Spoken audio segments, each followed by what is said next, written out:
ഈ പിമ്പിളും പിഗ്മെന്റേഷനും ഇതും PCOD-യുടെ മറ്റു 2 ലക്ഷണങ്ങളാണ്. ഇതിന്റെ ഒരു ട്രീറ്റ്മെന്റ് എത്രത്തോളം ഇപ്പൊ സക്സസ്ഫുൾ ആണ്? പിമ്പിൾസിന് നമ്മൾ യൂഷ്വലി ആദ്യം മെഡിക്കൽ ട്രീറ്റ്മെന്റും ടോപ്പിക്കൽ ട്രീറ്റ്മെന്റ്സും ആണ് നമ്മൾ പറയുന്നത്. അതായത് ക്രീംസ് അപ്ലൈ ചെയ്യുക, പിന്നെ മെഡിസിൻസും. At the same time PCOD കൊണ്ടിട്ടുണ്ടാവുന്ന പിമ്പിൾസുകൾ അങ്ങനെ അതാണെങ്കിൽ നമ്മൾ അണ്ടർലൈൻ PCOD-നെയും കൂടിയിട്ട് നമ്മൾ കറക്റ്റ് ചെയ്യണം. പിന്നെ സ്കിൻ കെയർ എന്ന് പറയുമ്പോഴത്തേക്കും നമ്മൾ യൂഷ്വലി കെമിക്കൽ പീലിംഗ് ചെയ്യും, അല്ലെങ്കിൽ കാർബൺ ലേസർ ടോണിംഗ് എന്ന് പറഞ്ഞിട്ടുള്ള അങ്ങനത്തെ കാര്യങ്ങളാണ് ചെയ്യുന്നത്. സോ അപ്പൊ ആ ഓയിലി സ്കിൻ അതൊക്കെ കുറച്ചൊന്ന് മാറി കിട്ടും. പക്ഷെ ഇത് എല്ലാം നമ്മൾ മൾട്ടിപ്പിൾ സിറ്റിംഗ്സ് ചെയ്യണം. ഇതോടൊപ്പം തന്നെ നമ്മുടെ ലൈഫ് സ്റ്റൈൽ ചേഞ്ചസും കൂടിയിട്ട് ചെയ്യണം. അതായത് എന്ന് പറയുമ്പോൾ one of the main things എന്ന് പറയുന്നത് oily food, junk food.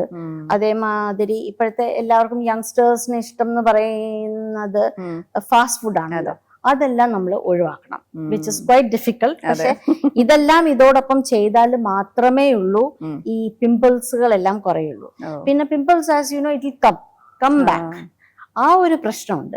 So അപ്പം നമ്മൾ ഇത് റെഗുലർലി നമ്മൾ ആ ഒരു സൈക്കിൾ നമ്മൾ മെയിൻറ്റെയിൻ ചെയ്തുകൊണ്ട് നമ്മളുടെ ലൈഫ് സ്റ്റൈൽ മോഡിഫിക്കേഷൻ കൂടിയിട്ട് നമ്മൾ വരുത്തണം. നമ്മൾ ഒരു 8 glasses ഓഫ് വാട്ടർ നമ്മൾ കുടിക്കണം.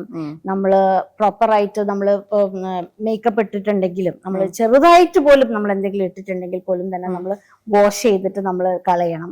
അങ്ങനത്തെ കാര്യങ്ങളെല്ലാം നമ്മൾ ചെയ്തിട്ടുണ്ടെങ്കിൽ മാത്രമേ ഉള്ളൂ ആ പ്രോപ്പർ സ്കിൻ കെയർ റുട്ടീനും കൂടിയിട്ട് നമ്മൾ ഫോളോ ചെയ്താൽ മാത്രമേ ഉള്ളൂ ഇതിനെല്ലാത്തിനും ഒരു നല്ല എഫക്റ്റ് നമുക്ക് ഉണ്ടാവുള്ളൂ.